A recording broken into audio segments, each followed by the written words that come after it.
shall not have passed away merely to be replaced by a far more iron tyranny. We shall not always expect to find them supporting our view, but we shall always hope to find them strongly supporting their own freedom, and to remember that in the past, those who foolishly sought power by riding the back of the tiger ended up inside.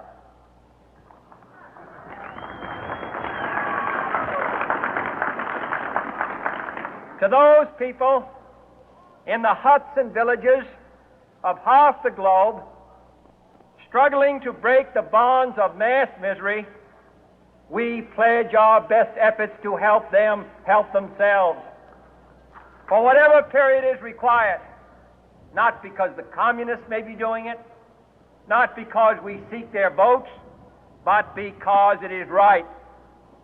If a free society cannot help the many who are poor, it cannot save the few who are rich.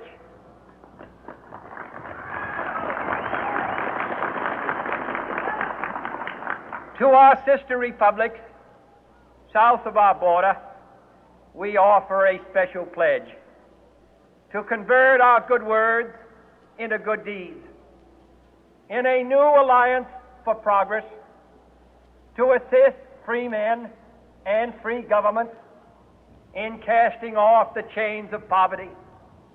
But this peaceful revolution of hope cannot become the prey of hostile powers. Let all our neighbors know that we shall join with them to oppose aggression or subversion anywhere in the Americas.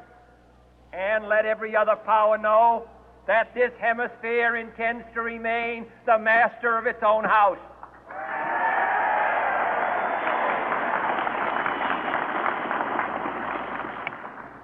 To that World Assembly of Sovereign States, the United Nations, our last best hope, in an age where the instruments of war have far outpaced the instruments of peace, we renew our pledge of support to prevent it from becoming merely a forum for invective, to strengthen its shield of the new and the weak, and to enlarge the area in which its writ may run.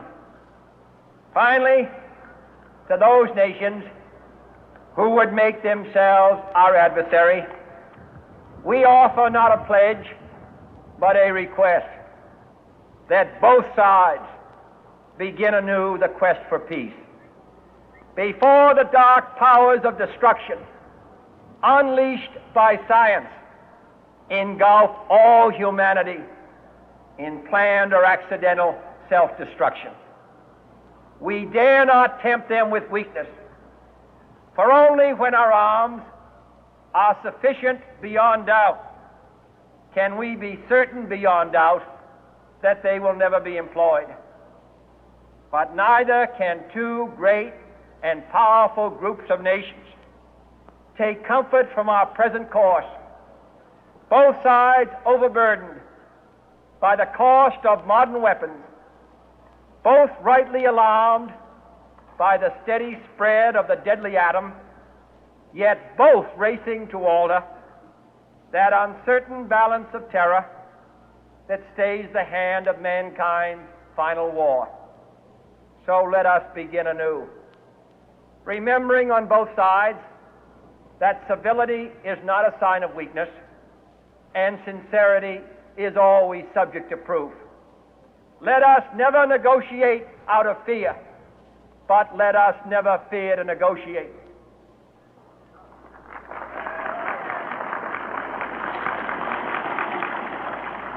Let both sides explore what problems unite us, instead of belaboring those problems which divide us. Let both sides, for the first time, formulate serious and precise proposals for the inspection and control of arms,